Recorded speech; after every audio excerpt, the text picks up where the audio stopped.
কুদরতি ক্ষমতা কত। অন্তরে বলবে 1 কোটি আসমান বানাবো, আর বলবে কোন কোন কইতে দেরি হয়, 1 কোটি আসমান হইতে দেরি হয় না। এত পাওয়ার, এত কুদরতওয়ালা, এত ক্ষমতাওয়ালা আমি আল্লাহ। এমন গোটা দুনিয়া, কোটি কোটি দুনিয়ায় আমি আল্লাহ কোন বইলা বানাইতে পারি বান্দা। কোটি কোটি চন্দ্র সূর্য আমি আল্লাহ কোন বইলা বানাইতে পারি, কিন্তু বান্দা আমার এত ক্ষমতা থাকা সত্ত্বেও সূরাতুল ইয়াসিনের ভিতরে আল্লাহ বলছে না, ইন্নামা আমরুহু ইযা আরাদা শাইআন আইয়াকুলা লাহু কুন ফায়াকুন। আল্লাহু আকবার, জোরে কর। এত ক্ষমতা ওয়ালা রব আমি আল্লাহ। আমি তো ইচ্ছা করলে গোটা দুনিয়ার যত বান্দা আছে সব ডিরে কোন বলে বানাইতে পারতাম একসঙ্গে, কি বলেন, পারতো না? কিন্তু আল্লাহ বলে, না রে বান্দা, আমি কোন বলে সব বান্দারে বানাই নাই। জানো কত আদর করে, কত যত্ন আর মায়া করে বানাইছি। জান্নাতের ভিতরে নিয়া নিজ হাত দিয়া খালাকতু বিয়াদাইয়া, আমি আমার নিজ হাত দিয়া বান্দারে মায়ার নজর দিয়া দেখা দেখা নিজ হাত দিয়া ভালোবাসা যত্ন করে মায়া করে ভালোবাসা বানাইছি। নিজ হাত দিয়া দেখা দেখা যত্ন করে আমি আমার বান্দাদেরকে বানাইছি। এত আদর করে কেউ জাহান্নামে দেওয়ার লেগে বানায়? জাহান্নামে দেওয়ার লেগে বানায় নাই, জান্নাতে দেওয়ার লেগে বানাইছে। এর কারণেই দেখবেন যুগ মালিকে আমারে আপনারে কত মায়া করে, কত ভালোবাসে। আল্লাহ চায় না আমার কোন বান্দা জাহান্নামে যাক, কোন বান্দা জাহান্নামে যাবে, এটা রব চায় না। রব চায় সবাই জান্নাতে যাবে। আল্লাহু আকবার বলেন। এর কারণে যুগে যুগে যত মানুষ পাঠাইছে, যুগে যুগে যত মানুষ আসছে, এই মানুষ আসার সঙ্গে সঙ্গে রব্বুল আলামিন আবার নবীও পাঠায় দিছে। যুগে যুগে নবী পাঠায় দিছে। নবী পাঠানোর কারণ কি?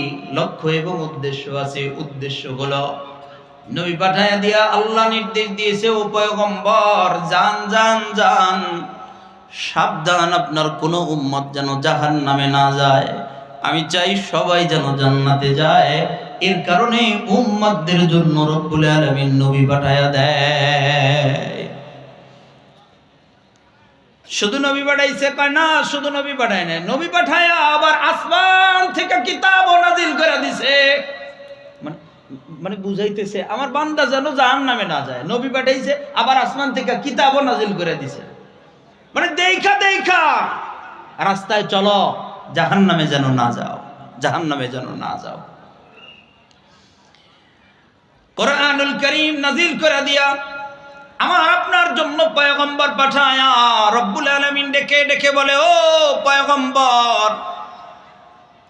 আপনার জন্য এমনি এমনি পাঠাই নাই, দিক নির্দেশনা আছে। আল্লাহ কি দিক নির্দেশনা? রব্বুল আলামিন বলেন, হুয়াল্লাযী বা'আসা ফিল উম্মিয়্যিনা রাসূলাম মিনহুম ইয়াতলু আলাইহিম আয়াতিহি ওয়া ইউযাক্কিহিম ওয়া ইউআল্লিমুহুমুল কিতাবা ওয়াল হিকমাহ। ও পয়গম্বর, আপনার জন্য নির্দেশনা হইল, যান আপনি উম্মতদের ভিতরে গিয়া ইয়াতলু আলাইহিম আয়াতিহি, আপনি মানুষদের ভিতরে গিয়া কোরআনুল কারীমের আয়াতগুলো তেলাওয়াত করবেন। ওয়া ইউযাক্কিহিম, এই আয়াতগুলো তেলাওয়াত করে করে কোরআনুল কারীম দিয়া দিয়া মানুষদেরকে পবিত্র করবেন। মানে যেন বুঝাইতে চাইতেছে এদেরকে কোরআনুল কারীমের আয়াত দিয়া দিয়া পবিত্র কইরা এদেরকে জান্নাতে নেবেন। কোন বান্দা যেন জাহান্নামের অধিবাসী হয়ে না যায়। আল্লাহু আকবার বলে। কত মায়ায় আমার আর আপনার রব, আমার আর আপনার আল্লাহ আমারে আর আপনারে করে, কত দয়া করে, কত মায়া, কত মহব্বত করে। এর কারণেই তো বান্দা যখন রব থেকে দূরে চলে যায়, বান্দা যখন আল্লাহ থেকে দূরে চলে যায়, বান্দা যখন মালিক থেকে দূরে চলে যায়, এত দূরে চলে গেছি, দুনিয়ার জমিনের ভিতরে এমন কোনো গুনাহ নাই তার দ্বারা হয় নাই। গুনার বোঝায় এখন মাথাটা নুয়ে গেছে, গুনার বোঝায় আমলনামা ভারী করে ফেলাইছে। এত অন্যায় করছে, এত অপরাধ করছে যে মালিকের কাছে হাতটা পাতবে এই হাত পাতার মতো সাহস নাই। এত অপরাধ করছে, মালিকের কাছে মাথাটা উঁচু করে কইবে এই বলার মতো সাহস নাই।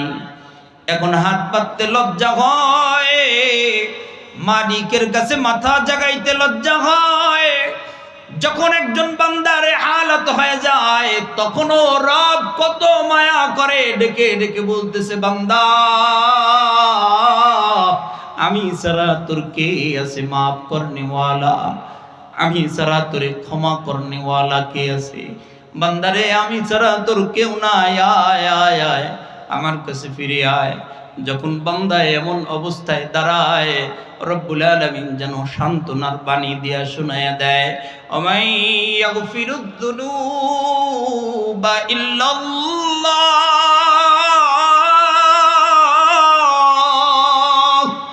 রব্বুল আলামিন যেন বলে, বান্দা বল কে আছে আমি ছাড়া তোর কে আছে?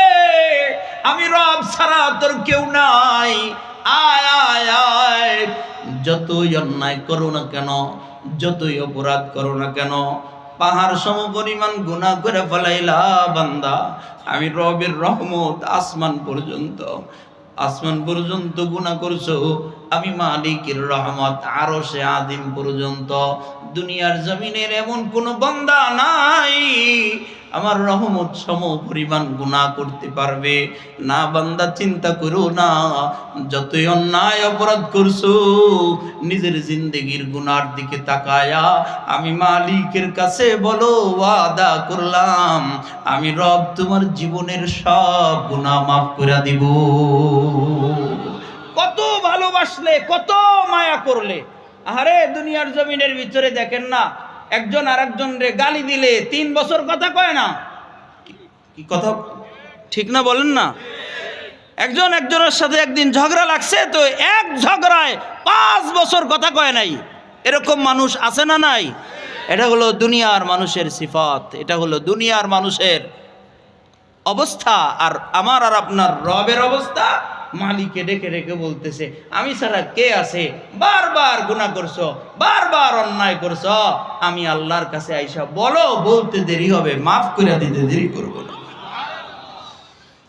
দুনিয়ার জমিনের মানুষ একজন মানুষ আর একজন মানুষরে ভালোবাসে, মায়া করে। মা তার সন্তানরে ভালোবাসে, বাবাই তার সন্তানরে ভালোবাসে। দুনিয়ার জমিনে মানুষের ভিতরে মা বাবার চাইতে ভালোবাসনেওয়ালা পৃথিবীতে আর কেউ নাই, কেউ নাই। মা বাবা সব চাইতে দুনিয়ার জমিনে সব চাইতে বেশি মায়া করে, মহাব্বত করে, ভালোবাসে। দোস্তরে আমার বাপ, কথাগুলো অন্তর দিয়ে বোঝার চেষ্টা করেন, অল্প কয়েক মিনিট শেষ করে দিব। কথাগুলো অন্তর দিয়ে বোঝার চেষ্টা করেন। সন্তান যদি বাবার কাছে অন্যায় করে, সন্তান যদি বাবার কাছে অন্যায় অপরাধ করে ফেলায়, বাবাই ডাক দিয়া বলে, তোর মুখ দেখতে চাই না, বের হয়ে যা, আমার বাড়ি থেকে বের হয়ে যাবি, আমি তোর মুখ দেখতে চাই না, বের হয়ে যা, আমার বাড়ি থেকে বের হয়ে যাবি। মা রাগ করে বকা দিয়ে বলে, তোর মুখ দেখতে চাই না, আমার বাড়ি থেকে বের হয়ে যা, তোর মতো সন্তান আমার দরকার নাই, তোর মতো সন্তান থাকার চাইতে না থাকা ভালো, যা, তোর মুখ দেখতে চাই না, বাড়ি থেকে বের হয়ে যা। সন্তান যেমনি মায়ের মুখে এমন কথা শুনছে, বাপের মুখে এমন কথা শুনছে, রাগ করে সন্তানটাও বাড়ি থেকে বের হয়ে গেছে। বাড়ি থেকে যখন বের হয়ে যায়, বাবায় কত মায়া করে, মা কত সন্তানরে মহাব্বত করে। সন্তানরে বাড়ি থেকে বের করে দিয়া ঘরের দরজা লাগায়া মা হাও মাও করে কান্না শুরু করে দিছে। ঘরের দরজা লাগায়া বাবায় হাও মাও করে কান্না শুরু করে দিছে। সন্তান বাড়ি থেকে বের হয়ে গেল, দুপুর গড়ায়া যায়, এখন পর্যন্ত ফিরে না। মা বারবার দরজার দিকে তাকায়, বুঝি আমার ছেলেটা নিজের ভুল বুঝতে পেরে আবার আমার কাছে ফিরে আসবে। দুপুর গড়ায়া বিকাল চলে যায়, এখনো ছেলেটা ফিরে নাই। বিকেল পার হয় আর সন্ধ্যা ঘনায়া যায়, এখন পর্যন্ত ছেলেটা ফিরে না। রাতের কালো অন্ধকারের চাদর যখন চারদিকে অন্ধকার করে ফেলায়, রাতের কালো অন্ধকারের চাদর আইসা চারদিকে অন্ধকার করে যখন ফেলায়, যে বাবা সন্তানটারে বকা দিয়ে ঘর থেকে বের করে দিছে, এখন বারবার ফিরে ফিরে এই সন্তানটার জন্য বাবাই ঘরের দরজার দিকে বারবার তাকায়। বারবার সন্তানটার দিকে ঘরের দরজার দিকে তাকায়, বারবার বলে কিরে এখন পর্যন্ত ছেলে আইলো না। রব্বুল আলামিন ডেকে ডেকে বলে বান্দা, আমার কাছ থেকে যখন একজন গোলাম আমার বান্দা যখন চলে যায়। আসসালামু আলাইকুম।